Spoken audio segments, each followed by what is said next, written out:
Hi everyone, my name is Grace, and as you can see here, I play the oboe.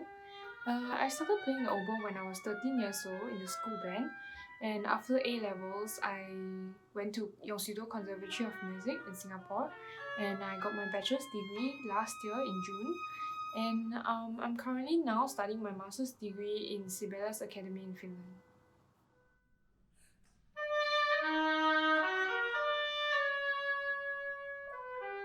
So a little bit about the oboe.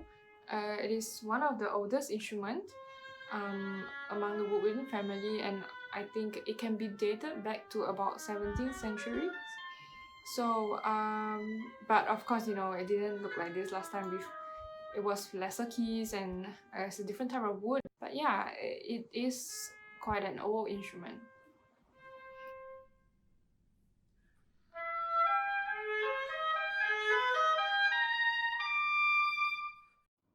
The modern oboes now are typically made of African black wood, which is also known as grenadier wood. It is black, it looks like this. But of course, there are other oboes out there that are made of other woods. And there's also this model of oboe that is transparent, so it's made of glass, so that's quite pretty. If you want to, you can Google it. And there's also the Viennese oboe, which is usually only played in Vienna, so it's quite exclusive. It kind of looks like this, yes, but it has a different system altogether. And yeah. So what I have here is actually silver keys, but there are also golden plated keys and out there, yeah. And this is a semi-automatic model, so I have this second octave key. Yeah.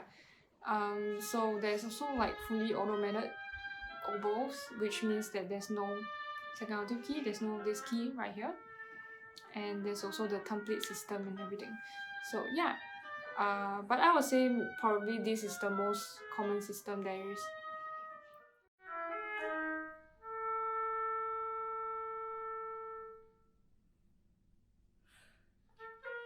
And so for the oboe, there's 3 parts to the oboe. So as you can see here already, the top joint is from here to here. And then the middle joint, we have the middle joint, which is here to here.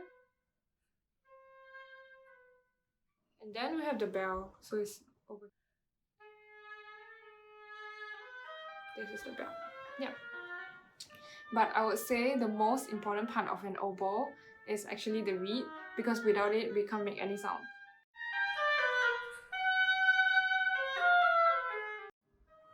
Why oboes and bassoons are called the double reeds is because, well, our reeds are double. So a reed is basically 2 pieces of cane tied together, and as you can see over here, it's 2 separate pieces. So there's a small hole that we blow through, so that's how a reed is formed. And to be honest, the reed alone doesn't make much music. Well, it can make a little bit of sound, so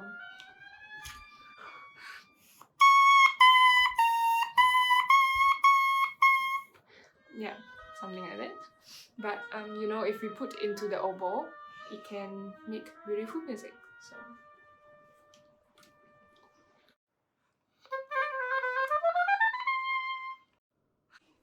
yeah, so there you have it. This is the oboe.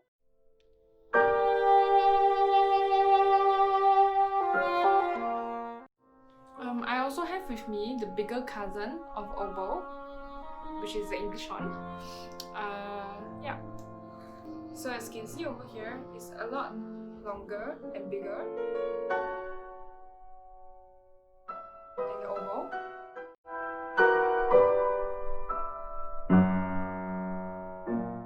So what's interesting about the English one is that it is not English, neither is it related to like horns. So if you're thinking this is related to like French horn or post horn, then no, then I'm sorry, it is not. So yeah, so how the name came about is actually, well, so there's this instrument called the oboe da caccia. it is curved and it has a flat bell. You can look it up. So what happens is the English horn kind of look like the Oboe da Caccia, and the Oboe da Caccia resembles the horns played by angels in religious painting in the Middle Ages. So in German-speaking Central Europe, they started calling it angelic horn. But angelic in German at that time also means English, so and hence it became English horn now for the lack of a better alternative. So yeah, however, coincidentally, this English horn is the same pitch as the French horn. So it is also in F, and it is a perfect fifth lower from the oboe, which is pitched in C.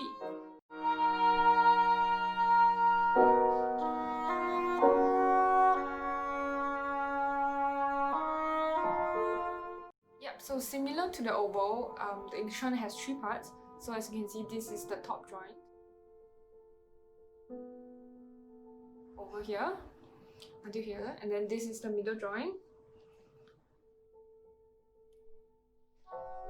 This is the bell, which is quite cute because it's quite round, which actually is where it resembles the Oboe da Caccia, because the Oboe da Caccia also has like a round and flat bell.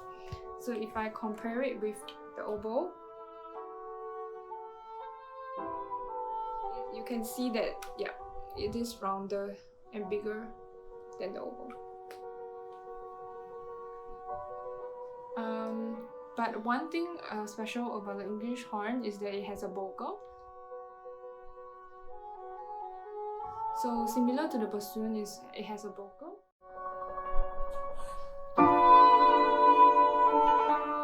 Then we have the English horn reed, which looks like this. So similar to the oboe reed, it is also like two pieces of cane tied together and to make a reed, but it is shorter and bigger than the oboe reed. So if I put it side by side, so you can see that this oboe reed is a lot longer than the English horn reed over here. And because the English horn is bigger and longer, right? So it sounds lower than the oboe. So maybe I'll just play a little bit for you.